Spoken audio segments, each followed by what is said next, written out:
안녕하세요. 6월 모의평가 해설을 해보도록 하겠습니다. 유의점을 중심으로 여러분들에게 도움을 주도록 합니다. 6월 모의평가를 가지고 유의점을 확인해 보면서 정리해 보도록 합시다. 1번 문제. 자, 마찬가지로 지금까지 내가 해왔던 얘기처럼 문제지 여백에 여러분들은 항상 메모를 할 수 있도록 해야 됩니다. 그런 메모가 준비가 끝나면 문제 푸는데 굉장히 시간을 절약할 수 있다는 것. 우선 보기에 시간이 많이 소요되는 것처럼 생각될 수 있지만 실제로 해보면 그렇지 않다는 겁니다. 그래서 자, 1번 기억. 기억 이러면은 자, 우리가 이런 문제 풀 때는 이제 주체가 누구냐를 먼저 확인해야 되죠. 그래서 예를 들면은 사이먼 현상은 인간의 의지나 가치가 포함돼서 나타나는 현상 이렇게 부릅니다. 그렇죠? 의미가. 그렇기 때문에 인간의 의지나 가치가 포함되어 있는지 아닌지 그래서 주체를 먼저 문장에서는 주어를 먼저 확인하는 것이 중요합니다. 그래서 태양에서는 이라고 하는 주어가 보니까 얘는 아마도 자연현상일 것이다 라고 예상할 수 있는 거죠. 그런데 막상 읽어보면 어떻게 되나요? 플라스마 상태에서 핵융합 반응이 일어나고 막대한 양의 에너지가 방출되고 있다. 어디에서 방출된다고요? 태양에서. 그러니까 기억은 자연현상 이렇게 되는 거예요. 그래서 다시 한번 얘기하면 주체가 누군지 자, 예를 들어서 이제 23학년도 수능 문제에서 나왔던 것 중에 장기 기능에 대한 설명이 있었습니다. 그건 자연현상이죠. 왜? 사람의 의지나 가치가 개입돼서 나타나는 현상이 아니기 때문에 그렇죠. 그건 주체가 장기지 사람이 아니에요. 그래서 사람의 의지나 가치 이게 주체가 되면 사이먼 현상이다라는 것. 그 다음 니언을 봅시다. 니언 초고온의 플라스마 상태를 최장 시간 유지시키는데 성공했다. 누가 성공했나요? 과학자들이죠. 그러니까 사이먼 현상 이렇게 된 겁니다. 자, 이제 구분할 수 있겠나요? 자연현상은 인간의 의지나 가치가 포함되어 있지 않는 것이죠. 그렇기 때문에 태양이라든지 뭐 이런 것들이 어떤 현상을 만들어내는 것, 이걸 얘기하는 겁니다. 반면에 사이먼 현상은 사람들의 의지나 가치가 개입돼서 나타나는 현상이기 때문에 과학자들이 이렇게 주체가 나온 거죠. 주어가. 그럼 디귿을 같이 봅시다. 디귿. 기체가 일정한 조건에 이르면 플라스마로 변화한다. 뭐가 변화한다고요? 플라스마로? 기체가 변하는 거죠. 그래서 이것도 마찬가지 자연현상이다. 이렇게 되는 겁니다. 리얼. 플라스마를 안정적으로 제어하는데 제어는 누가 하나요? 연구자들이 하는 거죠. 그렇기 때문에 리얼 사이먼 현상입니다. 자, 구분하는 거 이제 어떻게 하는지 확실하게 잘 기억해 두기 바랍니다. 인간의 의지나 가치가 개입돼서 나타나는 현상은 사이먼 현상이다. 이것만 가지고는 좀 구분하기 힘들 수 있다는 거죠. 그래서 주어, 주체 이런 부분을 가지고 생각해 보면 됩니다. 꼭 명심하고 공부하도록 합시다. 1번 기억 자연현상입니다. 자연현상은 니언 사회문화 현상과 같은 현상과 달리 가치 함축적이다. 가치 함축적은 뭐예요? 사회문화 현상의 특성입니다. 그렇죠? 그래서 틀렸습니다. 1번. 자, 이제 여러분들이 이렇게 공부할 수 있는 부분을 옆에다가 따로 뽑아놨습니다. 요건 이제 참고 자료로 활용하기 바랍니다. 이미 공부했던 내용이긴 하겠지만 정리하는데 도움을 주기 위해서 만들었습니다. 2번.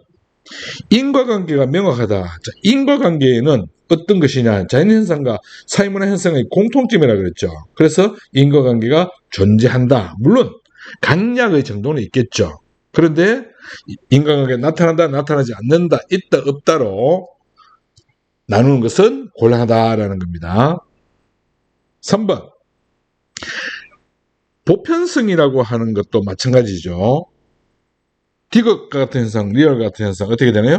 보편성 같이 존재합니다. 그렇죠? 그렇기 때문에 공통점입니다. 이거 앞에 여기서도 공통점 보편성 존재 나오죠. 그렇죠? 그래서 강약의 정도는 있을 수 있겠지만 보편성은 공통점이다라는 겁니다. 그래서 이 부분 잘 기억해야 됩니다. 물론 특수성은 사회문화 현상에서만 나타나는 겁니다. 4번 개연성의 원리. 개연성의 원리는 뭔가요? 사회문화 현상의 특성입니다. 사회문화 현상의 특성이기 때문에 리얼, 사회문화 현상이죠. 사회문화 현상. 그리고 기억은 자연현상입니다. 그러니까 사회문화 현상은 자연현상과 달리 개연성의 원리가 적용된다 해서 1번이 정답이 되는 겁니다. 5번. 이제 왜 틀렸는가 확인해야 됩니다. 그렇죠? 경험적 자료를 연구할 수 있다. 경험적 자료를 연구할 수 있다라는 것은 공통점입니다. 그런데 달리 이렇게 되어 있죠. 그렇기 때문에 틀렸습니다. 그리고 또 하나, 우리가 이제 그 공통점으로 묶을 수 있는 것하고 묶을 수 없는 것하고 이 부분을 이제 가끔씩 신경 써야 되는데 지금 기억, 디귿 묶여질 수 있는 거죠. 니은, 리얼 묶여질 수 있는 겁니다. 그런데 시험에는 기억, 니은, 디귿, 리얼 이렇게 묶어놓고 이걸 설명하는 경우 뒤에 문장은 맞는 내용이 나오는 경우가 있습니다. 그러면 이걸 맞는 걸로 처리하면 안 된다는 얘기죠. 왜? 이미 잘못 묶여서 잘못 출발했기 때문에 그렇습니다. 그렇죠? 그래서 그런 점까지도 유념할 수 있도록 하기 바랍니다. 그래서 답은 4번 이렇게 됩니다. 자, 지금 현재 여러분들이 보고 있는 이 페이지, 한 페이지만 갖고도 정리가 다 되어 있다고 생각할 수 있습니다. 그래서 이 페이지를 여러분들이 잘 살펴볼 수 있도록 하기 바랍니다. 다 정리해놨습니다. 내가 여러분들을 위해서. 2번. 마찬가지로 여백에다가 메모를 하는 연습을 해야 됩니다. 그러면 기억 표시되어 있는 부분, 니은 표시되어 있는 이런 부분을 가지고 이렇게 뽑아내면 되겠죠. 뽑아내서 기억, 연구 주제를 설정하는 단계는 가치 개입이 다소 이루어지긴 하는데 아주 많이는 아니네. 이런 것들 우리가 이제 배워서 알고 있는 거죠. 관련 연구를 검토한 뒤 이것은 문헌 연구입니다. 사전에 어떤 연구를 하기 전에 가설을 설정하기 전에 반드시 확인해야 될 게 사전에 어떤 연구가 이루어졌는지 그것들을 확인해 봐야 됩니다. 문헌 연구를 통해서. 그러면 가설이 틀리지 않게 되겠죠. 그래서 우리가 시간이나 비용을 절약할 수 있다는 것. 가설 검증하는 단계에서는 가치 중립이 엄격하게 이루어져야 됩니다. 자료 수집 단계부터 분석, 가설 검증, 그 결론의 도출 단계까지, 요 단계까지는 엄격하게 유지되어야 된다는 것, 가치 중립이. 설문조사를 실시했다. 연구자가 갑이, 그렇죠? 갑이 설문조사 실시합니다. 그러면 직접입니다. 그럼 이 경우는 1차 자료죠. 반면에 사전 문헌 연구는 2차 자료가 됩니다. 그렇죠? 이런 것들 생각하면서 메모를 이렇게 해놓는 게 좋습니다. 일단 밑에 선지를 보게 되면 이거 메모해야 될지 안 해야 될지를 판단할 수 있겠죠. 그래서 1차, 2차 이런 것들이 나올 수 있다는 거. 미음, 소득 수준이 높은 집단과 소득 수준이 낮은 집단 이렇게 되어 있습니다. 그럼 비교를 위해서 두 집단을 만들어 놨네. 그렇죠? 비교를 위해.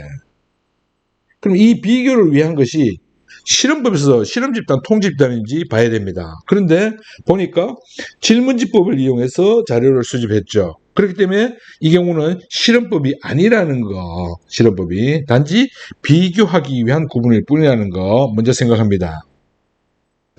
5점 척도, 5점 척도라는 것은 응답할 수 있는 게 5군데라는 얘기죠. 자, 매우 나쁘다, 조금 나쁘다, 보통,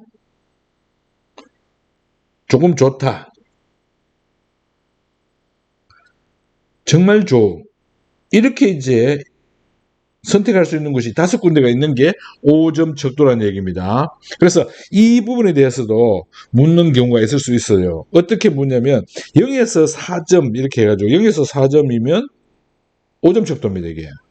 왜 5점 척도면 0, 1, 2, 3, 4 이렇게 해서 5군데죠. 그렇기 때문에 5점 척도라는 이런 부분을 좀 생각하면서 공부할 수 있도록 해야 됩니다. 그 다음에 이제 밑에 자료 분석 결과 보니까 소득 수준이 2.6, 소득 수준이 낮은 집단에서 3.6 이렇게 나와 있죠. 그럼 이 부분이 과연 어떤 건지, 그 다음에 이제 문화적 소비로 느끼는 거, 일상적 소비로 느끼는 거, 이거 달라졌다는 얘기입니다. 그러면, 둘 중에 하나는 뭐가 문제가 있겠구나, 이런 것을 이제 선지를 통해서 확인할 수 있겠죠. 기억. 기억 단계. 가치 중립이 요구된다. 아니죠. 이 반대로 돼야 됩니다. 그렇죠? 엄격한 가치 중립이 요구되는 것은 자료 수집, 분석, 가설 검증, 결론 도출. 요 단계에서는 엄격한 가치 중립이 유지돼야 됩니다. 그래서 1번은 틀렸습니다. 니어는 2차 자료, 2차 자료가 아니라 1차 자료, 2차 자료죠. 그죠? 다른 사람이 연구해 놓은 것을 갖고 와서 쓰니까 리얼은 1차 자료, 연구자가 직접 한 것이니까 맞죠. 그래서 니언이 맞는 선지가 됩니다. 디귿, 미음은 실험 집단, 디귿은 비읍은 통제 집단. 자, 실문조사를 실시했기 때문에 이건 지금 실험법 아니죠. 그렇기 때문에 이 자체는 이렇게 구분할 수 없게 됩니다. 실험 집단, 통제 집단. 단순히 비교를 위한 구분일 뿐이라는 겁니다. 꼭 명심하죠. 이거 착각하는 경우가 상당히 많아요. 그렇죠? 그래서 명심해야 됩니다. 리얼, 가설 A가 일상적 소비. 자, 일상적 소비라고 하면 일상적 소비는 2.6, 3.6입니다. 그렇죠? 그러면 지금 위에 있는, 오른쪽에서 위에 있는 그림처럼 이렇게 그림이 그려져야만 되는데 밑에 있는 그림처럼 그려져 버렸습니다. 일상적 소비는. 그렇죠? 그런데 원래 가설이 어떻게 되어 있나요? 가설은 소득 수준이 높은 집단이 소득 수준이 낮은 집단보다 A 활동으로 느끼는 행복감이 높을 것이다. 행복감이 높아진다는 그 정비례 관계가 되어 있다는 얘기입니다. 그런데 결과를 산출해 보니까 반비례 관계가 되어버렸죠. 그 얘기는 가설을 기각해야 된다는 얘기입니다. 그래서 A가 일상적 소비면 가설을 기각해야 된다. 맞죠? 두 번째, 문화적 소비면 행복감을 측정해 보니까 소득 수준이 높은 집단에서 3.6, 소득 수준이 높은 집단에서 높다는 얘기입니다. 그렇죠? 높고 소득 수준이 낮은 집단에서 2.0, 낮다는 얘기죠. 그렇기 때문에 이 부분은 가설이 정비례로 수립되었는데 결과도 정비례로 나왔죠. 그럴 경우 가설을 수용해야 됩니다. 그래서 가설 기각하느냐 가설 수용하느냐 이 부분에 대한 문제는 오른쪽에 있는 그림을 보고 연구자가 원래 가설을 어떻게 수립했느냐 이게 중요한 거죠. 연구자가 가설을 수립할 때 정비례 관계를 수립해가지고 정비례 관계의 결과가 나왔다. 그러면 가설을 수용하면 됩니다. 반면에 가설은 정비례 관계를 수립했는데 결과가 반비례 관계가 나오면 가설을 기각해야 됩니다.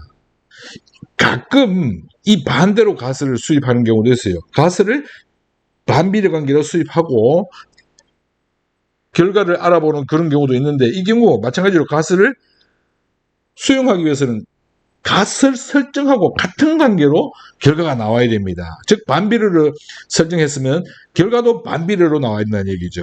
그래야만 가설을 수용할 수 있다는 것, 이런 부분에 대해서 기억할 수 있도록 하기 바랍니다. 자, 그래서 정답은 리얼이 들어가는 것이 3번 이렇게 됩니다. 그렇죠? 다시 한번 정리해보면 사전 문헌 연구는 다른 사람이 연구해 놓아서 가공해 놓은 자료죠. 그렇기 때문에 2차 자료고 연구자가 직접 수집한 자료는 1차 자료입니다. 그렇죠. 그 다음 가치 중립이 엄격하게 유지되는 것은 자료 수집 그리고 분석 그 다음 가설 검증 결론 도출 요 단계에서는 엄격하게 유지되어야 됩니다. 그 다음에 이제 가치가 소극적으로 개입되는 경우는 주제 설정이라든지 가설 설정이라든지 주제 선정, 가설 설정이라든지 이런 경우는 우리가 소극적으로 개입되어야죠. 그 다음에 적극적으로 개입되어야 될 것은 결과를 활용할 것이냐 말 것이냐에 대해서는 적극적으로 개입되어야 됩니다. 실험 집단과 통제 집단을 사용하는 것은 실험법에서만 사용이 가능합니다. 근데 지금은 질문지법을 이용해서 자료 수집을 했었기 때문에 쓸 수 없는 용어입니다. 그렇죠? 그 다음 가설 A, 가설 B가 가설 A가 기각되거나 수용될 경우는 어떻게 하느냐? 내가 가설을 어떻게 설정했느냐? 비례관계 설정했고 결과가 비례관계가 나왔다. 그러면 이건 가설을 수용하는 것이 되는 겁니다. 그죠? 그런데 가설을 비례관계 설정했는데 가설 결과가 반비례관계로 나왔다. 그러면 이거는 기각해야 되는 거죠. 이 부분 같이 기억해 둘 수 있기 바랍니다. 3번, 사회문 현상을 바라보는 관점에 대해서 나왔습니다. 그렇죠. 그래서 이미 공부했던 내용이 하는데 그 부분에 대한 정리를 해 놓았습니다. 그래서 A와 B를 먼저 구분해 나가 메모를 해야 되죠. 오른쪽에. 지배 집단과 폐입의 지배 집단은, 그러니까 이런 용어들이 구분하는 그 기준이 된다는 얘기입니다. 서로 끊임없이 투쟁한다. 아, 이건 갈등론적 관점이구나. 메모를 이렇게 끄집어내서 해 놓을 수 있겠죠. 그래서 갈등은 필연적이고 자연스러운 현상이다 라고 보는 겁니다. B, 사회체계는 기본적으로 균형 상태를 유지하고 있다. 아, 균형 상태라는 것은 기능론적 관점이구나. 이렇게 메모를 해둘 수 있도록 하고, 갈등은 일시적인 현상이다. 그래서 기능론적 관점의 입장이죠. 1번 선지 봅시다. 상황 정의에 기초한 개인 간 상호작용을 중시한다. 이것은 상징적 상호작용의 특징입니다. 그렇죠? 상징적 상호작용론의 특징이 바로 뭐냐? 개인의 상호작용을 중시한다라는 것. 그래서 틀렸습니다. A는 갈등론적 관점에 대한 설명이기 때문에. B는 사회적 희소가치가 불균등한 분배가 불가피하게 본다. 불균등한 분배가 불가피하게 본다라는 것은 기능론적 관점이죠. 그래서 2번이 정답이 되게 됩니다. 그죠?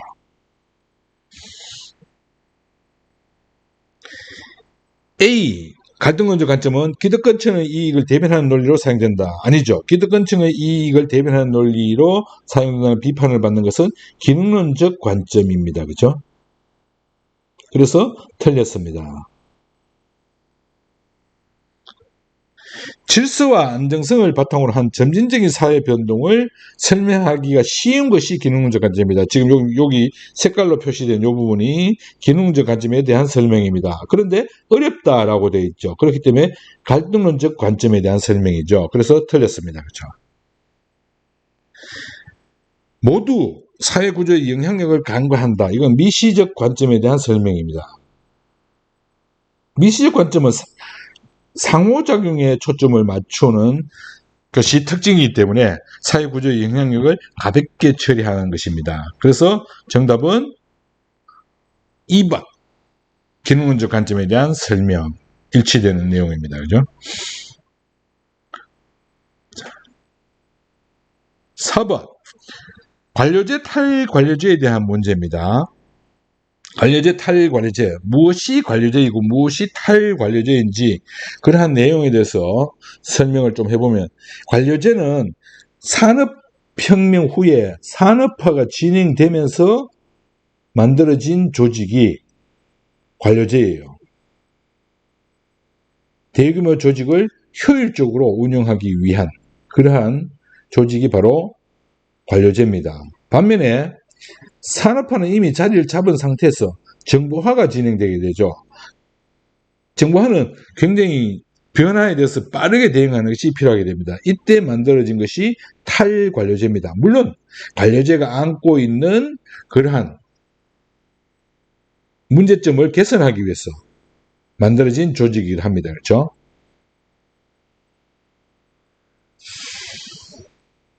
환경변화에 신속하게 대응한다는 측면에서 만들어진 것이 바로 탈관료제다. 그래서 관료제가 뭐냐, 탈관료제가 뭐냐, 그 다음 어떤 특징을 갖고 있느냐, 이런 부분들을 기억하고 있어야 되죠. 그래서 네모기업은 의사결정의 권한이 분산되어 있고, 자, 의사결정이 분산되어 있다. 뭐예요? 탈관료제입니다. 그래서 A는 탈관료제구나. 자율적으로 결정한다. 마찬가지죠. 반면에 동그라미 기업은 의사결정 관리자 중심으로 되어 있죠. 그럼 관료제죠. 또 표준화된 규약과 절차에 따라서 업무를 처리한다. 이렇게 되니까 관료제입니다. 그렇죠? 그래서 A 탈관료제, B 관료제 이렇게 됩니다. 외부 환경에 유연하게 대처하는 것은 탈관료제죠. 그래서 1번은 틀렸습니다. 그렇죠? 2번 공식적 규범에 의한 통제가 이루어지는 것은 관료제의 특징입니다. 그래서 틀렸습니다. 구성원의 창의성을 발휘하기 쉬운 것은 탈관료제입니다. 그래서 틀렸습니다. 그렇죠? 업무 수행의 효율성을 추구한다. 자, 이게 이제 맞는 것처럼 보일 수 있습니다. 그런데 업무 수행의 효율성은 지금 목적이 서로 다를 수 있습니다. 자, 얘도 효율성이 될 수 있고 얘도 효율성이 될 수 있죠. 그래서 대규모 조직을 효율적으로 운영하기 위해서 만들어진 조직이 관료제고, 환경변화에 신속적으로 대응하기, 효율적으로 대응하기 위해서 만들어진 조직이 탈관료 조직이다. 그러면 효율성이라고 하는 것은 어떤 맥락으로 쓰여져 있느냐가 중요하기 때문에 이건 어떤 경우인지를 지금 단정할 수 없죠. 그래서 단정할 수 없다 이렇게 됩니다. A는 연공서열에 대한 보상, B는 성과에 따른 보상을 중시한다. 1번이 정답이네, 그죠? 탈관료제니까. 여기 지금 이렇게 해놓고, 여기 설명은 그렇게 해놓고 지금 틀렸다 이러겠네, 그죠? 연공서열에 따른 것은 관료제의 특징입니다, 그죠? 반면에 성과에 따른 보상은 탈관료제의 보상입니다. 그래서 1번이 정답인데, 이 설명을 맞게 하고 체크를 잘못했습니다. 자, 관료제 다시 한번 정리해보면 산업화 이후에 산업혁명이 일어나면서부터 그때부터 이제 대규모 조직을 어떻게 하면 효율적으로 운영할 것인가라는 것을 생각하면서 만든 조직이 바로 관료제다라는 거죠. 반면에 정보화가 진행되면서 만들어진 조직은 환경변화에 어떻게 하면 신속하게 대응할 것인가, 이게 주 안건이 되게 됩니다. 그래서 만들어진 것이 탈관료제 조직이다라는 거죠. 5번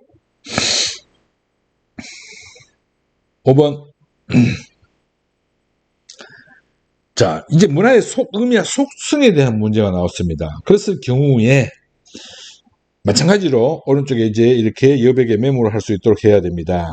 전반에 영향을 크게 미친다 이러니까 전체성을 가리키는 문장이구나. 직장 등에서 당연시한다. 당연시한다는 것은 공유성에 해당되는 내용이죠. 스마트폰은 물질 문화입니다. 그렇죠? 육식 문화.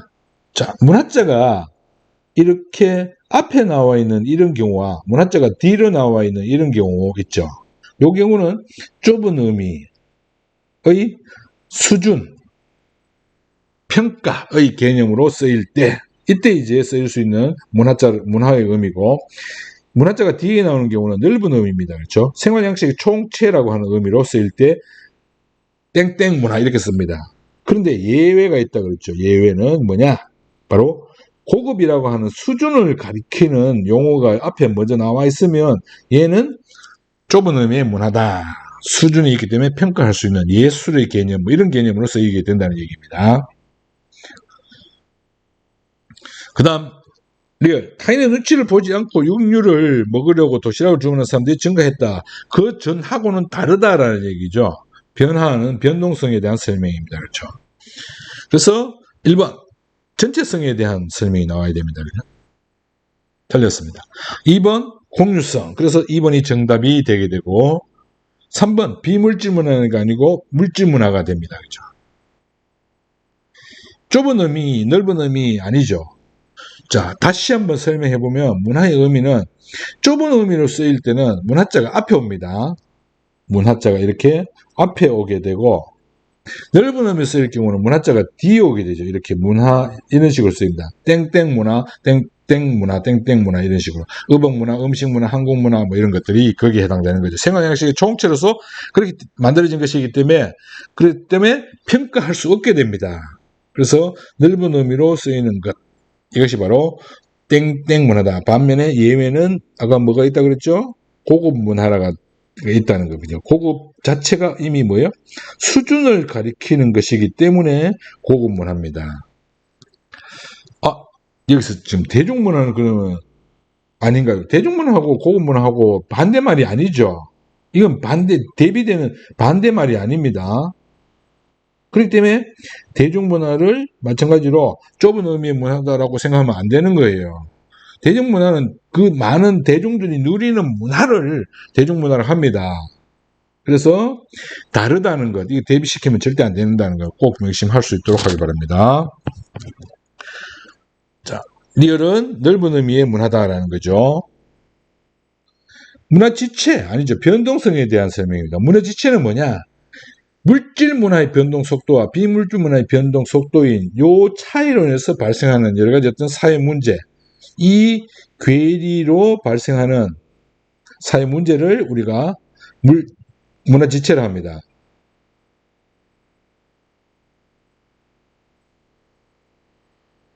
그래서 2번이 정답이다라는 거죠. 6번. 6번. 자료 수집 방법에 대해서 그러면 A가 뭔지 B가 뭔지를 우리가 먼저 확인해 봐야 됩니다. 그렇죠? 그래서 갑은 A를 사용했죠. 설문조사를 질문지법입니다.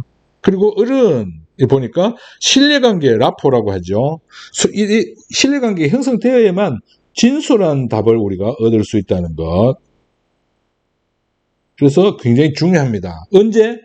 면접법을 사용할 때나 참여간첩법을 사용할 때인데 특히 면접법을 사용할 때 굉장히 중요하다는 것.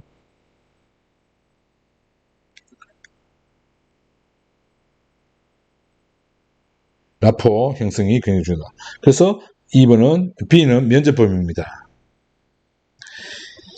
1번. 조사자가 융통성을 발휘하기 쉬운 것은 면접법이죠. 그래서 틀렸습니다. 자, 융통성을 발휘하기 쉽다라는 이 부분에 대해서 조금 더 설명을 하면 뭐냐면 이제 구조화라고 하는 부분이 나오게 됩니다. 그죠? 그래서 질문지법은 구조화된 질문을 가지고 우리가 하는 것이 일반적인 특징입니다. 반면에 면접법은 물론 구조화 면접이 있고 완전 구조화 면접이 있고 반구조화, 비구조화 면접이 있습니다. 이게 무슨 얘기냐면 이 아예 형식이나 틀을 갖추지 않은 그런 경우를 우리가 비구조화라고 합니다. 형식이나 틀을 갖춰가지고 딱 정해진 순서대로 질문하는 걸 구조화 면접이라고 그래요. 이 둘을 적당히 섞는 것, 융통성을 발휘하는 거죠. 이걸 반구조화 면접이라고 합니다. 정말 융통성을 많이 발휘하는 것은 비구조화 면접이라고 볼 수 있습니다. 그렇죠? 질문지법은 그걸 할 수가 없다는 것.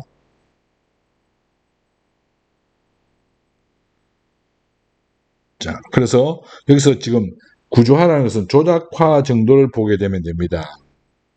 조작화 정도가 강할수록 구조화가 더 많이 돼 있죠. 그 얘기는 구조화가 더 많이 돼 있다는 얘기는 융통성과는 대비되는 반대편에 있는 거죠. 그래서 융통성 이러면 마이너스가 들어가 있는 것이 더 많이 발휘할 수 있다라는 겁니다.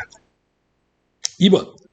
언어적 상호작용이 필수적이다. 자, 언어적 상호작용이 필수적인가? 이 부분에 대해서는 이 각 자료 수집 방법의 특징을 가지고 어디에 해당되는지, 예를 들면 양적인 연구냐 질적인 연구냐 이러면 구분이 되죠. 그래서 한데 묶일 수 있는 부분이 있게 됩니다. 비교 분석 양적인 연구에 해당되는 겁니다.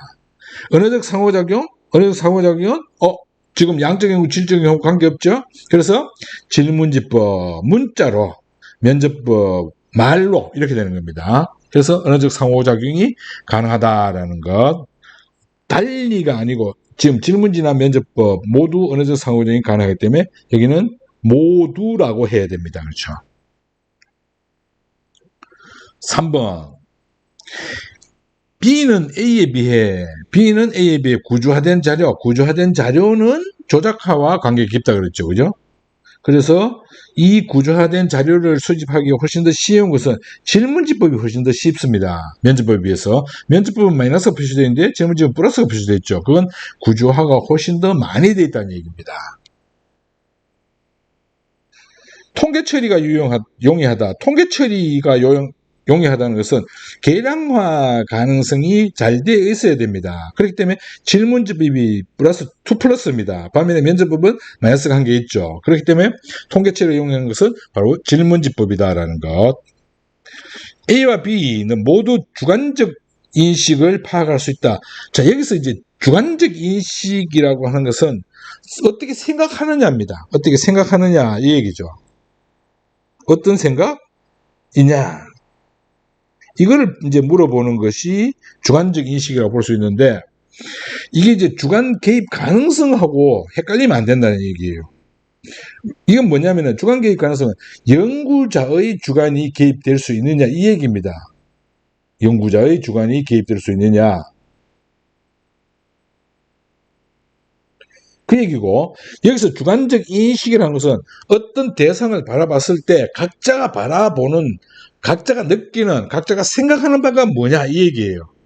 그렇기 때문에 질문지법도 내가 어떻게 생각하는지에 대해서 체크를 하는 거죠. 면접법도 내가 어떻게 생각하는지에 대해서 말을 하는 거죠. 그래서 둘 다 모두 주관적 인식을 파악할 수 있다라는 겁니다. 이 부분 아마 조금 헷갈려하는 친구들이 있었을 것 같아요. 그런데 이런 개념만 잘 알고 있으면 크게 어려운 문제는 없었다라는 겁니다. 7번 개인과 사회의 관계에 대해서 나와 있는데, 개인과 사회. 자, 개인과 사회는 개인이 더 비중을 많이 두느냐 아니면 사회의 비중을 더 많이 두느냐죠. 양팔적으로 이용해가지고 개인에게 초점 맞춰지고 또는 사회에 초점 맞춰지는 이런 경우가 있다 그랬죠. 그렇게 되었을 경우에 개인에게 초점 맞춰지는 경우는 사회는 이런밖에 없다라고 하는 사회 명목론에 해당되는 것이고, 사회가 실제로 존재한다는 것은 사회 초점 맞춰지는 거죠. 그래서 여기는 사회 실제론에 해당되는 겁니다. 그랬을 경우 그 내용 자체가 어디에 초점 맞춰지냐? 예를 들면 사회계약서는 사회 명목론입니다. 왜? 개인의 자유와 권리를 보호하기 위해서 사회를 구성한다라고 돼 있죠. 그렇기 때문에 사회계약서는 사회 명목론입니다. 반면에 사회유기체서는 사회 실제론입니다. 각기 다 관련되어 있다는 얘기죠. 그래서 전체로서의 하나가 의미가 있는 거지 부분으로서의 의미가 있는 것은 아니다라는 겁니다. 자, 그래서 경우 지문이 뭐냐? 지문은 보니까 개인의 외부에 객관적으로 존재한다. 객관적으로 존재하는 것은 뭐예요? 사회 실제론의 입장입니다. 그렇죠? 그러면 기억, 니은, 디귿, 리얼 중에 보기 중에 사회 실제론에 해당됩니다. 개인의 주체적인 능동적인 존재. 개인의 주체적인 능동적인 존재는 사회 명목론에 개인에게 초점 맞춰지는 겁니다. 그래서 해당 사항이 없죠. 사회 구조에 대한 개인의 불가항력성을 강조한다. 사회에 초점을 맞추는 겁니다. 그렇죠? 사회가 더 중요하기 때문에 개인은 그냥 따라올 수밖에 없다는 얘기죠. 개인의 속성에 의해서 개인에게 초점 맞춰지는 겁니다. 사회 문제의 발생 원인을 개인의 의식보다 사회 구조에, 사회에 초점을 맞춰주는 거죠. 그렇죠? 그래서 답은 니은, 리얼 해서 4번 이렇게 되는 겁니다. 정리해보면 일단 기본적으로 먼저 양팔 저울에 개인과 사회를 놓았을 때 어느 쪽으로 더 비중을 많이 두느냐, 그러면 개인 쪽에 초점을 많이 맞추면 사회 명목론이 되는 거고, 사회 쪽에 초점을 많이 맞추면 사회 실제론이 되는 겁니다. 그래서 사회 실제론은 1 더하기 1은 2 플러스 알파 형태로 존재하는 시너지 효과가 나타난다. 이런 것들이 거기에 해당되는 겁니다. 반면에 사회 명목론의 입장에서는 1 더하기는 2일 뿐이다 라는 거죠. 구성원이 어떠냐, 이게 굉장히 중요하다, 이런 얘기입니다.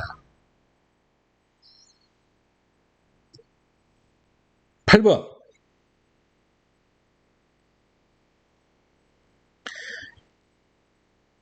자, 우리가 이제 이러한 문제는, 8번 같은 문제는 사회적 소수자의 개념에 대한 문제인데, 사회적 소수자가 어떤 경우냐, 를 먼저 알아야 되죠. 그래서 그 의미를 살펴보면 신체적, 문화적 특성으로 인해 다른 사회 구성들과 구별되고 불평등한 처우를 받는 집단입니다. 불평등한 처우를 받는 집단, 이렇기 때문에 수적인 열세라고 하는 개념은 여기 포함되어 있지 않죠. 이 부분 꼭 명심해야 됩니다. 그래서 1번은 무조건 틀렸습니다. 주류 집단에 비해 권력의 열세에 놓여 있고 반드시 수적으로 소수인 것은 아니다라고 되어 있죠. 특성에서. 그렇죠? 그리고 상대적으로 규정된다는 거, 상대적으로 차별을 받는다는 겁니다. 이런 부분이 사회적 소수자에 대한 개념이죠. 그렇게 됐을 경우 이 문제는 어떤 내용을 묻는 문제인가 해서 공통적으로 도출할 수 있는, 이러니까 공통점을 찾아내라 이 얘기죠. 그러니까 외국인 근로자로서 차별을 받고, 여성으로서 차별받고, 그 다음에 이제 민족으로서 차별받고, 종교로 차별받고, 이렇게 되는 거죠. 복합적으로 차별받는다 이 얘기입니다. 그렇죠? 그래서 니은 전혀 해당 사항 없는 겁니다. 이 사회적 소수에 대한 우대 정책 역차별을 한다는 게 무슨 얘기냐면 이제 이런 경우라고 볼 수 있습니다. 장애인 노약자석이라고 하는 것을 가지고 설명해 보게 되면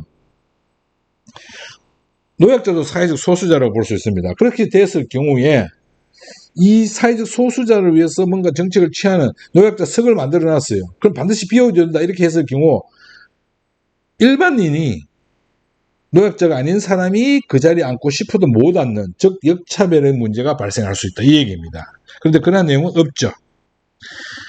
그 다음 3번, 한 개인이 여러 사회적 소수자 집단에 중첩적으로 그래서 이게 정답이죠. 3번이 지금 정답이다. 외국인 근로자, 여성, 민족으로서, 종교로서 차별받는다, 이 얘기입니다. 그렇죠. 갑에서 두 부분에 대해서, 을에서도 두 부분에 대해서 이렇게 되는 거죠. 이게 바로 공통적입니다. 그죠? 그 다음 4번 선지는 상대적이다라는 거. 그런데 여기서는 고정적이다 이렇게 되어 있죠. 그래서 틀린 겁니다. 그렇죠? 상대적이다라는 거. 선천적, 후천적 다 나타납니다. 그렇죠? 그래서 틀렸습니다. 물론 여기에서는 후천적 요인에 대한 것만 언급되어 있는 게 아니죠. 여성이라고 하는 것은 선천적 요인입니다. 그렇죠? 그래서 선천적, 후천적 그런 개념이 아니다. 공통점이기 때문에 공통점이 만약에 이 B와 같은 경우가 나오더라도 마찬가지입니다. B에도 민족이 있죠. 그렇죠? 민족이라는 것은 선천적인 요인입니다. 자, 선천적인 요인 갑국에서는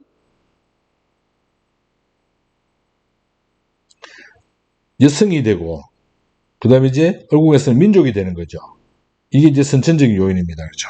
그러니까 이런 부분. 그래서 요 개념, 신체적으로 문화적 특성으로 다른 부분과 구별되고 불평등한 처우를 받는다는 거, 반드시 수적으로 소수가 아니라는 것, 상대적으로 규정된다는 것, 차별을 당한다는 이런 부분 꼭 명심할 수 있도록 하기 바랍니다. 이 다음으로 넘어가기 전에 지금 정리 하나 해두고 가야 될 부분이 생각이 났는데, 지금 조금 아까 설명했던 것처럼 선천적 요인, 여성, 민족 이런 부분들은 바로 선천적 요인이라고 생각하면 됩니다. 우리가 이제 공동체 또는 공동사회를 공부할 때 가족, 친족, 민족의 그 다음 또래, 그 다음에 이제 문중, 마을 공동체. 그럼 왜 얘들이 공동사회가 되느냐에 대해서 한번 생각해 보면 얘들은 선천적 요인이 강하게 작용하는 거죠. 그 지역에서, 그 가족에서, 그 친족에서, 그 민족에서, 그 지역에서 태어났기 때문에, 그 다음 그 집안에서 태어났기 때문에 이렇게 되는 겁니다. 그렇죠? 그렇기 때문에 이 경우가 공동사회, 공동체에 해당되는 겁니다. 그런 것처럼 여성, 선택할 수 있는 상황이 아니죠. 민족 선택할 수 있는 상황이 아닙니다. 그렇기 때문에 선천적 요인입니다. 그렇죠? 이 부분을 같이 생각해 두는 것 필요할 것 같아요. 꼭 명심하기 바랍니다. 9번 문화이해 태도. 갑이 그러면 기억이 어떤 태도이냐를 알아보니까 기억은 상황이나 맥락을 고려하는 이렇게 되어 있죠. 그러면 문화상대주의구나 알 수 있습니다. 그렇죠? 그래서 자, 문화상대주의, 자문화중심주의, 문화상대주의 각각의 의미와 특징에 대해서 오른쪽에 정리했으니까 크게 어려운 내용 아닙니다. 읽어봐도 충분히 알 수 있는, 그리고 여러분들 이미 알고 있는 내용들입니다.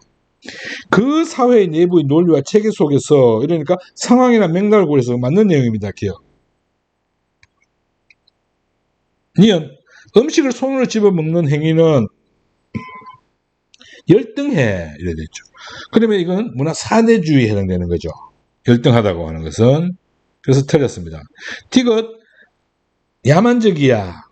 자문화 중심주의죠. 자기 기준으로 다른 문화를 평가하는 겁니다. 그래서 답은 1번 이렇게 되는 겁니다. 그렇죠?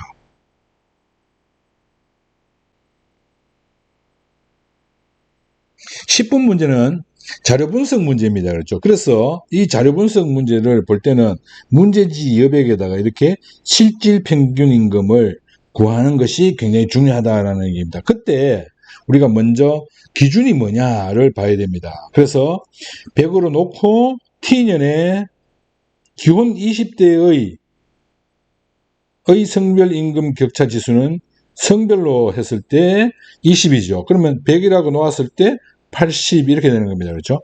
미혼 20대에는 10이다. 그럼 이걸 지금 아직은 오른쪽은 할 수 없는 상태죠. 그렇게 돼서 미혼은 아직 할 수 없는 상태입니다. 그렇게 됐을 경우 10이라고 하는 것만 생각하고 20대 기혼 여성의 평균 임금과 20대 기혼 여성의 평균 임금 요거죠. 요거 세모와 20대 미혼 남성의 평균 임금이 같다 이렇게 됩니다. 그럼 요것이 같다는 얘기죠. 둘이 그러면 같이 80, 80 들어가야 됩니다. 그리고 나서 이제 여성의 미혼인 경우 실질 평균 임금을 10이라 그랬죠. 그러니까 80에 10% 격차가 발생하니까 8, 9, 72 이렇게 되는 겁니다. 그렇죠. 이렇게 이제 숫자를 냈으면 여기에 맞춰서 이제 각기 나머지 숫자를 쫙 구하면 됩니다. 그렇죠. 그렇게 해서 보니까 다시 한번 정리해 볼까요? 다시 한번 정리해 보면 자, 먼저 기혼 20대의 성별 임금 격차 지수가 20입니다. 그러면 여기랑 A랑 B랑이 20 차이가 난다는 얘기입니다. 그럼 100이면 80 이렇게 되는 거죠. 그리고 미혼 20대의 성별 임금 격차 지수는 10이다. 미혼은 10 차이만큼 난다. 이게 얼마인지는 모르겠어요. 지금 남성의 실질 평균 임금이 20대가. 그런데 20대 기혼 20대 미혼 남성의 평균 임금이 같다. 그러니까 여기가 80이니까 여기도 80이 되게 되겠죠. 그러면 여기 72가 되게 됩니다. 그죠? 8, 9, 72, 10% 격차가 발생하니까. 그래서 기업 남성 평균 임금이 100달러라면 20대 미혼 여성의 평균 임금은 기억은 요게 기억이 되는 거죠. 그렇죠? 그러면 얘는 얼마인가요? 72달러가 됩니다. 그래서 틀린 거죠. 이 표만 이제 확실하게 정리가 되면 이 나머지 문제는 거의 저절로 풀린다라고 생각하면 됩니다. 2번 40대에서 성별 임금 격차 지수는 기혼이 미혼보다 작다. 40대에서 165와 96 그럼 얼마인가요? 이미 벌써 얘가 69가 되나요? 69 그죠? 69. 그 다음 미혼은 거의 차이 없죠. 그러니까 기혼이 훨씬 더 큽니다. 그래서 틀렸습니다. 선지를 먼저 보는 것도 굉장히 중요할 때가 있습니다. 그죠? 빔 같은 경우는 선지를 먼저 보고 풀면은 격차가 확실히 차이 나니까 금방 알 수 있는 거죠. 116, 111하고 차이는 별 얼마 안 됩니다. 5 정도 차이밖에 안 나죠. 그러나 여기는 69 차이 납니다. 50대 기혼 여성과 그러면 72죠. 20대 미혼 여성의 평균 임금은 같다. 72. 그래서 3번이 정답. 표를 만들어 놨기 때문에 쉽게 해결될 수 있는 문제입니다. 그죠? 그러니까 표 만드는 작업이 굉장히 중요해요. 4번. 40대 기혼 남성 40대와 50대 평균 임금 차이. 40대와 50대의 차이. 5. 미혼 남성 30대와 40 차이, 30대와 40 차이, 4. 5와 4는 같지 않죠. 그래서 틀렸습니다. 그렇죠? 미혼의 경우 모든 연령대에서 남성 평균 임금이 여성 평균 임금보다 높다. 미혼의 경우는 남성 평균 임금이 20대 높고 30대 높고 40대 높고 50대 되니까 역전이 됐죠. 50대는 아닙니다. 그렇죠. 그래서 틀렸습니다. 50대는 아님.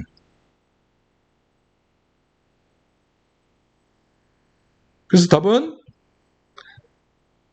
2번이 정답이죠. 3번이 정답이죠. 3번. 50대 기혼 여성과 50대 기혼 여성, 20대 미혼 여성 같다라는 겁니다. 그렇죠. 요 표를 만드는 거 굉장히 중요하다는 거. 조건이 3가지가 나와 있었는데 그 조건이 얘와 A와 B의 차이가 20이다. 그 다음 얘와 얘의 차이는 C와 D의 차이는 10이다. 그리고 B와 C는 같다. 이 조건이 나와 있었죠. 그럼 이 조건에 맞춰서 정리해 내려가면 되는 겁니다. 그렇죠?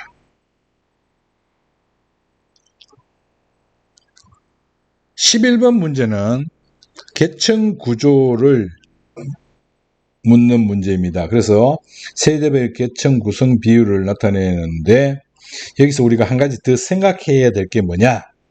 개방형 계층 구조인지 폐쇄형 계층 구조인지 이렇게 했을 경우 갑국은 우리가 무슨 계층 구조다? 개방형 계층 구조다라는 거죠. 갑국은 개방형. 왜? 수직이동이 되어 보장이 되는 그러한 계층 구조입니다. 수직이동이 보장된다는 얘기는 조부모, 부모, 자녀가 계층 구성 비율이 달라진다는 거죠. 개방형 계층 구조이기 때문에 이게 가능한 거예요. 만약에 폐쇄형 계층 구조이면 절대 계층 구성 비율이 달라질 수 없다는 얘기입니다.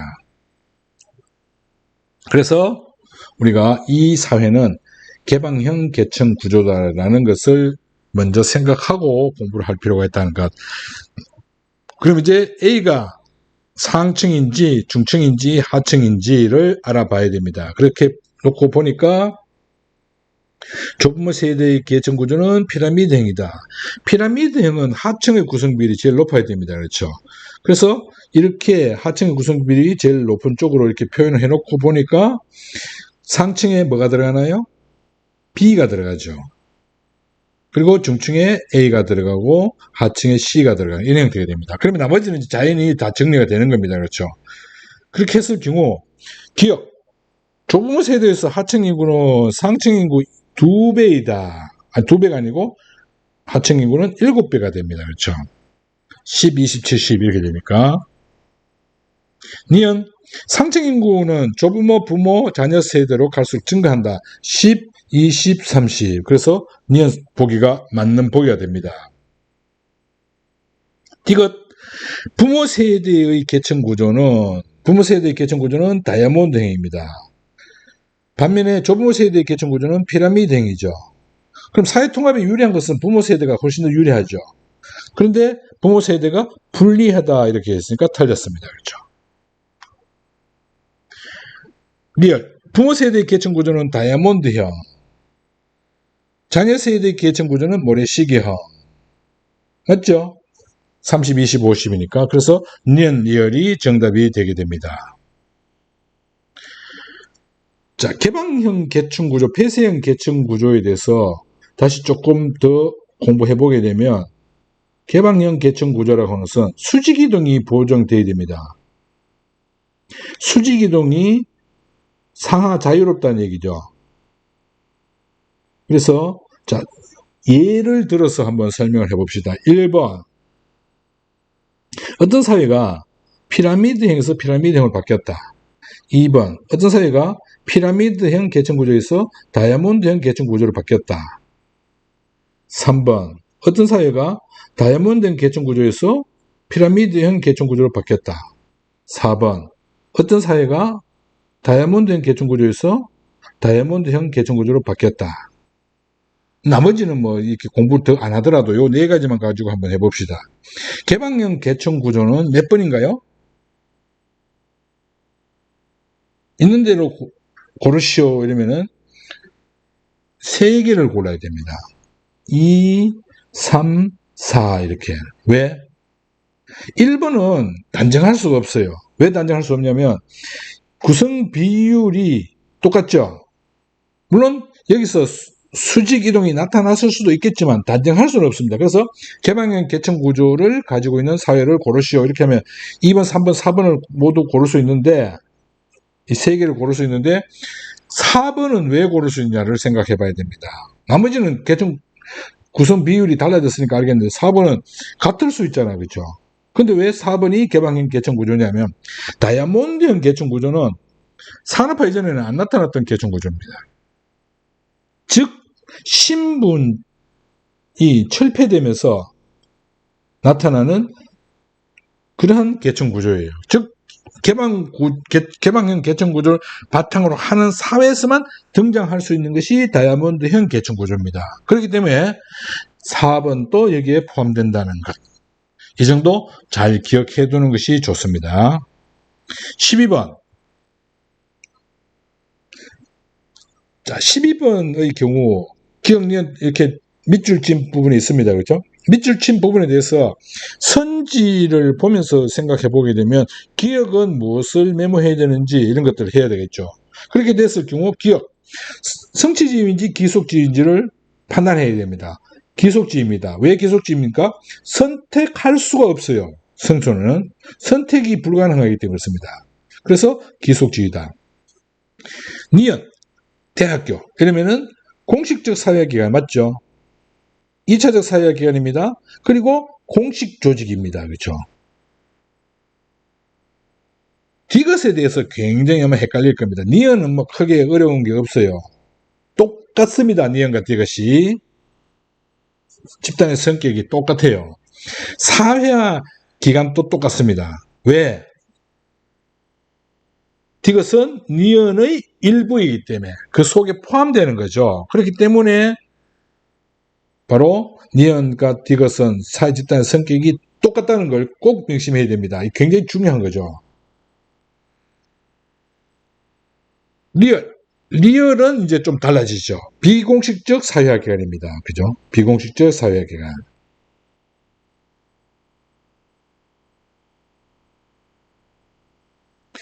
그 다음에 2차적 사회화기관. 공식 조직이죠.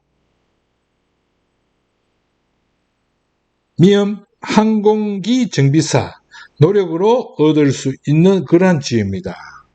선택할 수 있는 지위고 비업도 굉장히 중요합니다. 아마 틀리는 사람들이 굉장히 지금 이 문제는 3점으로 배정할 수밖에 없는 요인들이 두 가지가 있습니다. 디귿하고 니은하고 같다는 것을 먼저 기억해야 되는 것하고 비업에 대한 것도 어떻게 판단할 것인가를 확인하는 그런 과정을 거치기 때문에 이 문제는 3점으로 배정이 되었습니다. 역할 행동에 대한 제재는 어떻게 하느냐면 타인의 평가가 반드시 있어야 됩니다.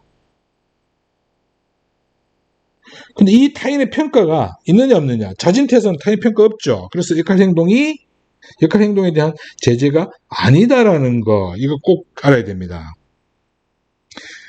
시엇, 항공기 정부 업무에 필요한 사내 교육 과정을 수료하고, 자, 이게 어디서 이루어졌냐? 사내 연수원에서 이루어졌으면 공식적 사회기관입니다. 2차적 사회기관은 똑같은 거고. 그런데 회사에 그냥 특별한 어떤 연수원이라는 체계를 갖추지 않은 상태에서 이루어지면 비공식적 사회기관이죠. 그래서 이 부분에 대한 것을 어떻게 판단할 거냐는 묻는 선생님에 따라서 다를 수 있겠지만 그 묻는 선생님이 어떻게 앞에다가 더 추가하느냐에 따라서 달라질 수 있다는 거예요. 연수원이면 공식적, 단순히 회사면 비공식적 이렇게 됩니다. 자, 선지를 보겠습니다. 1번은 디귿 2차 집단이자 비공식 조직이다. 아니죠. 공식 조직은 일부입니다. 자, 비공식 조직은 뭐냐? 비공식 조직은 아마 1번 선지를 답으로 선택한 사람들 의외로 많이 있을 겁니다. 자발적 결사체라고 하는 것을 조건을 먼저 갖춰야 되죠. 그죠? 그 다음에 이게 친목도모를 위한 자발적 결사체입니다. 그리고 위치는 공식 조직 내에 존재해야 되죠. 이 조건을 다 갖추고 있어야만 우리가 비공식 조직을 하는데 조선공학과 이런 것은 뭐뭐 대학교라고 하는 그 큰 사회 조직이 있다면 그 큰 사회 조직의 일부예요. 일부기 때문에 자발적 결사체 아닙니다. 친목 도모를 위한 것도 더군다나 아니고 그렇기 때문에 절대 비공식 조직이 될 수 없는 겁니다. 여기는 맞아요. 그죠? 2차 집단은 2번 비업은 자진퇴사는 역할행동의 제재이다. 역할행동에 대한 평가는 반드시 뭐가 있어야 된다고요? 타인의 평가가 있어야 됩니다. 보상이든 제재든 반드시 타인의 평가가 존재해야 되는데 예를 들면 죄책감 이런 거 역할 행동에 대한 제재가 아니답니다. 뿌듯 마찬가지죠. 아주 만족스러웠다 이것도 마찬가지입니다. 그래서 틀렸습니다. 시옷은 2차적 사회개념이죠. 그래서 틀렸죠.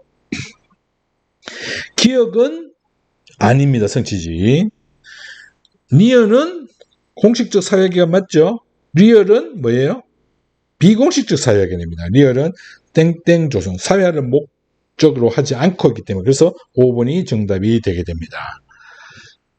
아마 제법 많이 틀렸을 것 같다라는 생각이 됩니다. 그 바로 자, 요거 니언 디귿 같다는 사실, 요거를 잘 기억 못했던 경우, 그 다음 비업이 역할 행동에 대한 제재인지 아닌지, 역할 행동에 대한 어떤 보상인지 이런 부분에 대해서 어떻게 판단하느냐 이 부분에 대해서 판단 기준이 명쾌하지 않았다면 틀렸을 가능성이 높고, 그 다음 비공식 조직의 여부, 비공식 조직의 성격, 특성 이런 부분에 대해서 제대로 알고 있어야 되는 거죠. 그래야만 이 문제는 맞을 수 있는 그런 문제였습니다. 13번 1950년대에도 지속된 침묵의 연화 이러면 이제 전반적인 풍토죠. 전반적인 풍토는 주류 문화입니다. 그렇죠. 그래서 주류 문화 이렇게 평가되어 있고 세대가 공유했던 그러니까 하위 문화, 세대 문화 그것도 뭐예요? 투쟁의 양상을 띠고 세대는 갈등이 되니까 반문화입니다. 그렇죠. 반문화. 주류 문화입니다. 그렇죠. 기억은 주류 문화. 니은은 반문화의 성격을 맞는 보기입니다. 디귿은 지역 문화가 아니고 세대 문화죠. 세대. 반문화인데 세대 문화, 하위 문화인데 세대 문화, 반문화의 성격이 있는 이렇게 되는 겁니다. 리얼 주류 문화로 변화한 맞죠. 후에 반문화가 주류 문화로 변화되는 경우도 있습니다. 그렇죠. 즉 그 외에도 반문화가 주류 문화로 바뀐 것이 민주주의 같은 것이 거기에 해당되는 겁니다. 하위 문화가 주류 문화로 자리 잡는 것은 클래식의 경우가 거기에 해당되는 것이고, 그래서 니언, 리얼 이렇게 되는 겁니다. 그렇죠?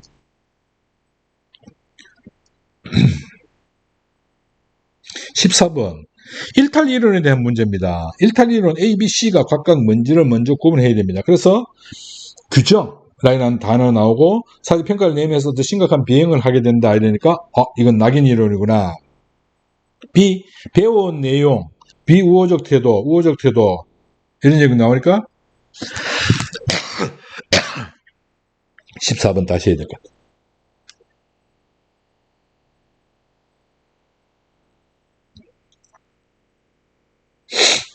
14번 일탈 이론에 대한 문제로서 A, B, C가 어떤 이론인지를 먼저 구분해야 됩니다. 그래서 규정, 사회적 평가를 내면하고 더 심각한 비행으로, 그럼 낙인 이론이에요. 그죠? 배워온 내용, 비우호적인 태도, 우호적인 태도 더 많이 배운다. 차별적 교제 이론이죠. 가능하다면 정당한 방법이지만 잘못된 방법이라도 이러니까 아노미, 특히 머튼의 아노미 이론입니다. 그러면 1번 일탈 행동에 대한 대책으로 낙인의 신중한 적용 1번이 정답입니다. 바로 답이 나왔죠. 왜? A가 낙인 이론이기 때문에 대책이 신중한 낙인이 필요한 겁니다. B는 차별적인 사회적 제재, 차별적인 사회적 제재라는 말하고 차별적인 교제라는 말하고 구분할 수 있도록 해야 된다 그랬죠. 차별적인 교제는 서로 환경이 다른 상태에서 서로 다르게 학습한다 이 말이고, 차별적인 제재는 어떤 똑같은 행동을 했더라도 서로 다르게 제재한다는 게 차별적인 제재입니다. 그렇게 됐을 경우 B, 차별 교제하고 차별 제재하고는 다르다는 거죠. 꼭 명심해야 됩니다. 일탈 행동을 균형하는 객관적 기준이 존재한다고 보는 것은 차별 교제 이론하고 아노미 이론입니다. 왜? 그렇기 때문에 가까이 가지 마라. 그 다음에 이런 기준에서 벗어나면 일탈 행동이다 이렇게 되는 건데, 낙인 이론 같은 경우는 다르죠. 그래서 틀렸습니다.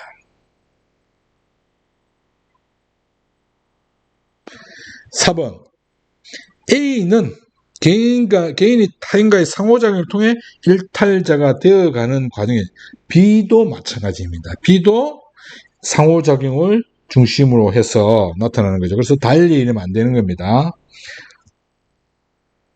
타인과의 상호작용 과정을 중심으로 일탈행동을 설명하는 것은 낙이이론과 차별교제이론의 공통점에 해당되는 겁니다. B는 범죄 예방을 위해 소외계층에게 더 나은, 이거는 뭐예요? 머텀의 아노미론입니다. 그죠?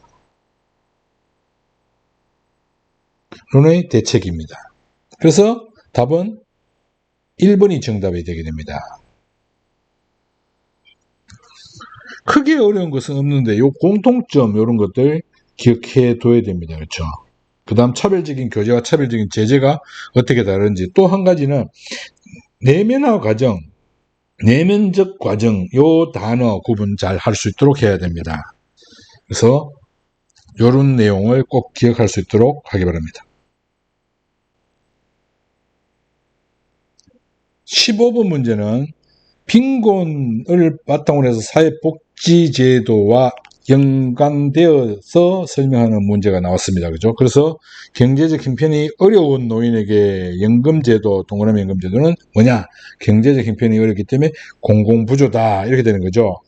자, 이런 문제를 이제 공공부조라는 거 먼저 뽑아놓고 또 한 가지 해야 될 일은 문제지 여백에 또 요런 숫자를 메모를 해야 됩니다. 그렇죠? 왜 메모를, 요런 숫자를 해야 되면, 일단 기본적으로 가구 수가 2배 차이 나죠? 1인 가구보다 부부 가구가. 그 다음에 또 한 가지 우리가 또 생각 못 할 수 있는 게 뭐냐면, 부부는 항상 곱하기 2가 돼야 됩니다. 그래서 가구 수는 2배가 되고, 인구 수는 4배가 되어 있다는 거예요. 그래서 80, 160, 40, 80, 30, 60 이렇게 숫자를 메모해 놔야 됩니다. 자, 오른쪽 그림에서 우리가 볼 수 있는 내용은 뭐냐면 이건 공공부조에 대한 겁니다. 왜냐하면 세금을 납부하는 납부자와 수혜자가 서로 달라요. 그렇죠? 그래서 공공부조에 해당되는 것이고, 아래쪽에 보는 그림은 세금을 부담하는 납부자, 즉 여기서 세금이라고보다는 이 사회보험료죠. 사회보험 납부자와 수혜자가 같습니다. 같다는 얘기는 사회보험에 해당되는 거죠. 그래서 아래 그림은 사회보험이다라는 걸 이해하면서 볼 수 있도록 하고, 기억은 상호부조 원리를 바탕으로, 상호부조 원리를 바탕으로 하는 것은 뭐예요? 이건 사회보험에 대한 설명입니다. 그런데 기억은 공공부조죠. 그래서 틀렸습니다. 니은 사전 예방 성격보다 사후 처방적이 맞죠. 공공부조. 그래서 니은 보기가 맞는 선지가 됩니다. 디귿 A안 시행 전후의 상대적 빈곤 가구 수 차이는 1인 가구보다 부부 가구가 작다. 자, 1인 가구는 50에서 25, 25가구입니다. 그렇죠? 25가구. 부부 가구는 80에서 40, 40가구죠. 그러면 1인 가구가 더 작은 거죠. 그래서 맞는 보기가 됩니다. 그렇죠? 이 메모를 잘 해놨어야 된다라는 그런 얘기입니다. 그렇죠? 요 정리를 잘 해놨어야만 된다는 것.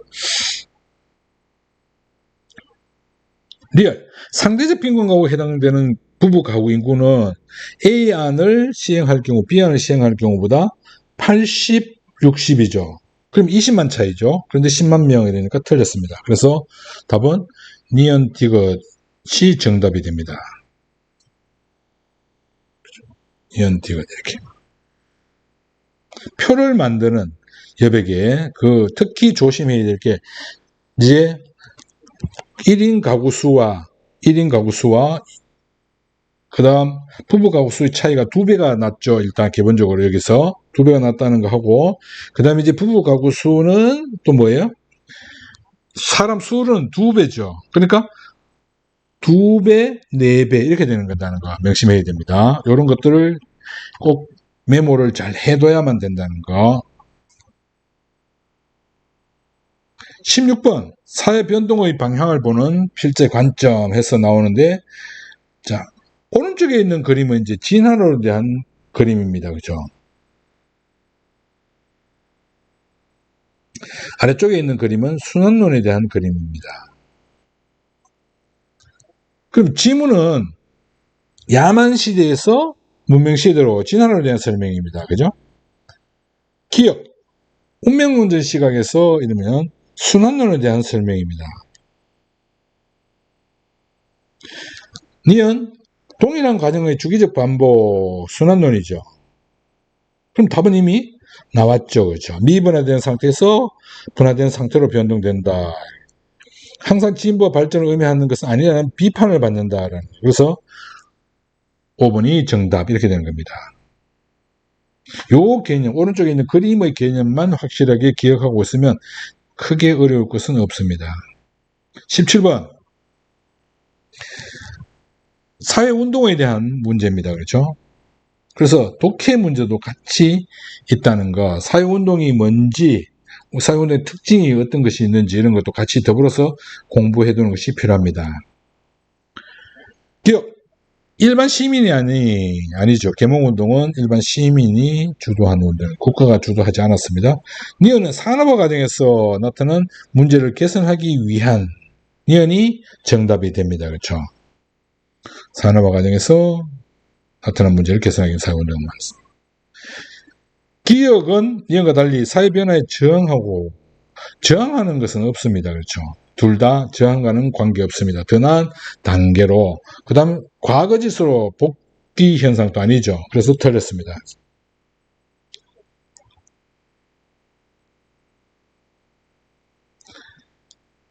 둘 다 구성원의 삶의 질 향상을 목표로 하는 사회운동입니다. 그래서 틀렸습니다.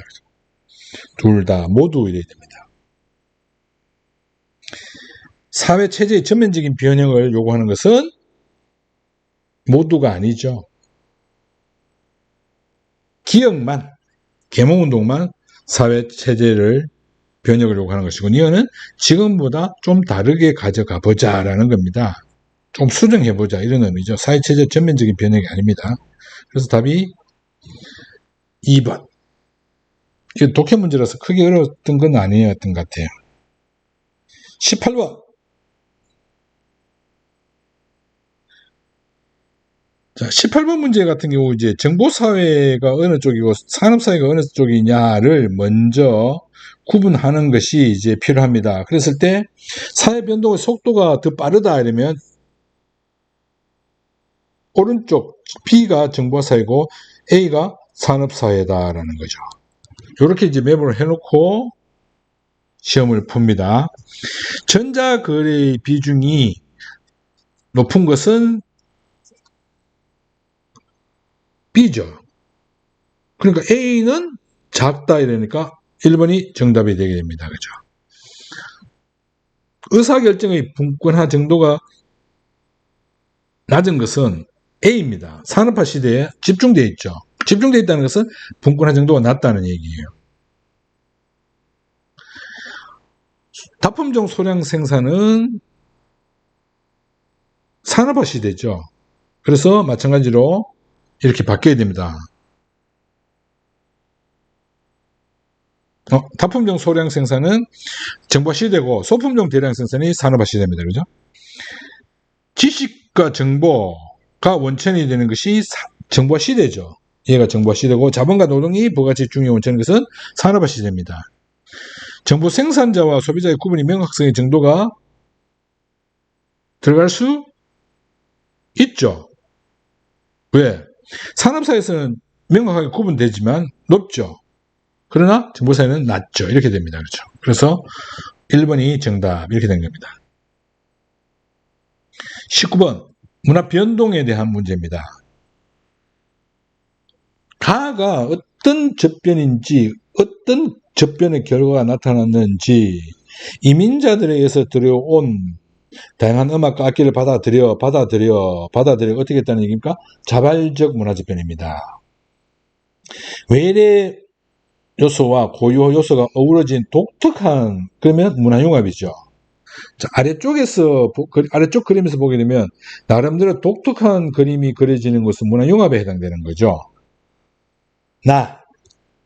네모족은 비국의 언어와 복식만을 따라야만 강제적 문화집회입니다. 그래서 결국 소멸됐다, 문화동화가 되는 겁니다. 그런데 교사 선생님이 두 사람만 옳게 이러니까, 자, 봅시다. 가와 나는 모두 외제적 요인에서 문화가 전파가 된 경우죠. 그래서 갑은 맞습니다. 그죠? 나에서는 가에서도 달리 기존의 문화와 외래 문화가 결합돼 새로운 문화가 나타나는 것은 아니고, 새로운 문화가 나타나는 것은 뭐예요? 가죠. 그래서 틀렸습니다. 그럼 병이 맞아야 되는 거죠. 두 사람 맞았으니까. 1번. 가는 자극전파이다. 문화융합이었다 그랬죠. 자극전파는 반드시 전파까지는 이루어졌는데 뭐가 없어요? 발명이 없죠. 그래서 이 발명이라고 하는 것이 반드시 포함되어 있어야 문화전파가 됩니다. 자극전파가 됩니다. 2번. 가에서는 나와 달리 자문의 정체성이 상실되었다. 나가 정체성이 상실되는 가는 자문의 정체성이 유지됩니다. 그렇죠.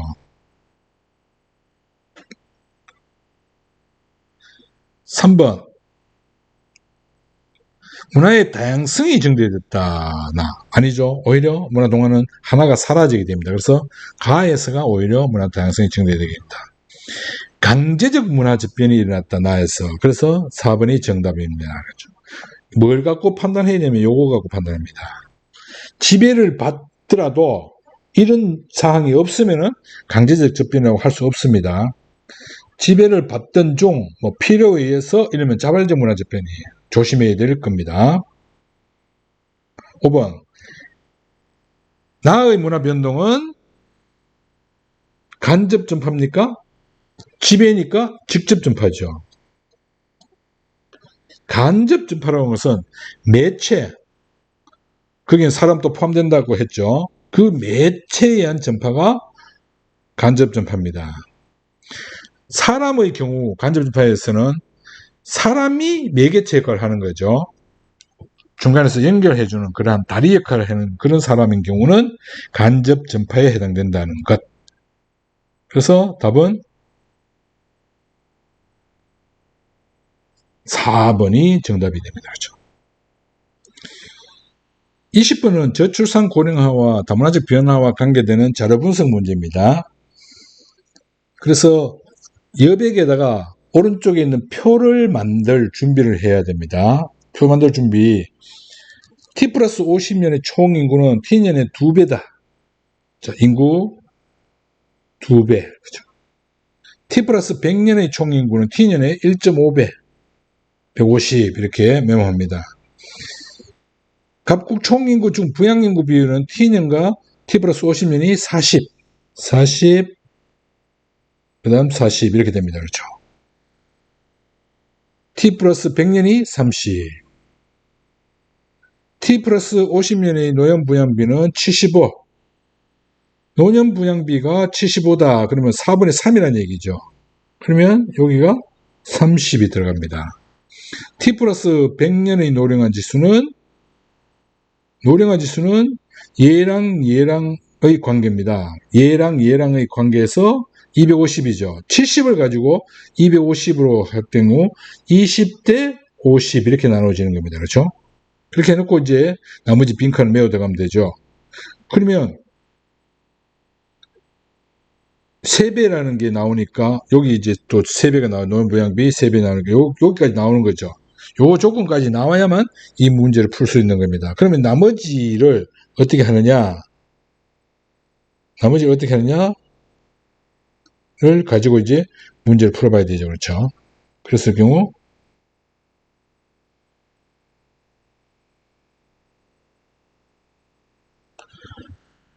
자, 여기 이제 50이라고 하는 걸 이렇게 적어 넣습니다. 그렇죠? 50. 그 다음 남았는 게 여기 30을 적어 넣을 수 있죠.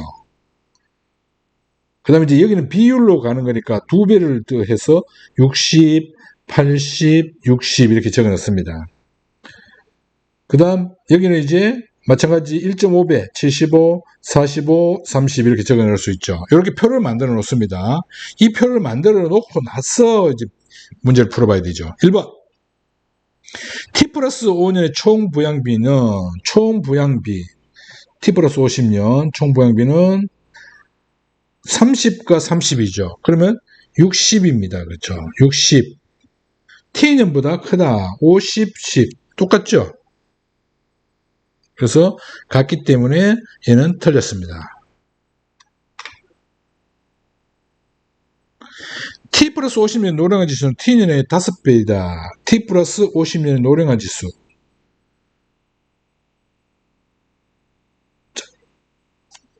T 플러스 50년의 노령화 지수는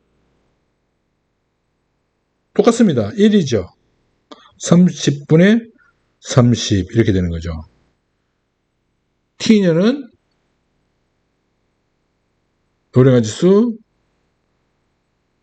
50분의 10. 그리고 T 플러스 50년이 훨씬 더 많은 거네요. 1이죠. 그죠? 그러니까 2번이 정답이 됩니다.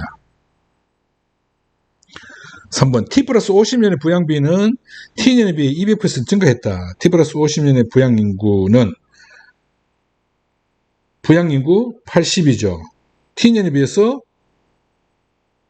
100% 증가하는 겁니다. 200%가 아니고, 그죠? 2배 증가하는 거죠. 2배 증가하는 건 100%입니다. 착각하지 말아야 되는 거예요. 살짝 그런 식으로 나왔네요. T 플러스 100년의 유소년 인구는 T년보다 많고 T 플러스 50년, T 플러스 100년의 유소년 인구. 100년의 유소년 인구는 75. T 플러스 50년, T년보다 많고 50보다 많고 T 플러스 50년보다 적다.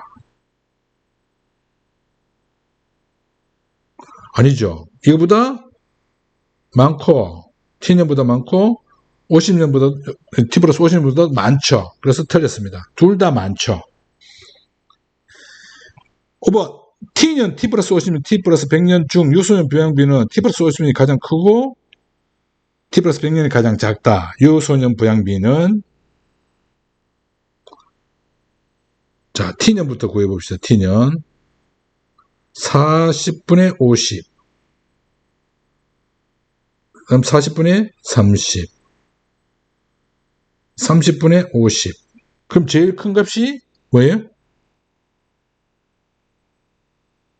30분의 50이 제일 큰 값이네. 그죠? 이게 제일 큰 값이고 1등이고 그 다음 2등이고 3등이네요. 그러면 T 플러스 100년이 가장 큰 거죠. 가장 크고 T년이 두 번째고 T 플러스 50년이 가장 작다. 틀렸습니다. 그렇죠? 그래서 정답은 2번이 되게 됩니다. 그렇죠? 5분의 1 이러니까 5배죠. 자, 이렇게 해서 이제 6월 모의평가 해설을 다시 한번 해봤습니다. 이 6월 모의평가는 1부, 2부로 나누어서 탑재할 예정입니다. 다음 시간에는 7월 학력평가 해설을 해보도록 하겠습니다. 수고했습니다.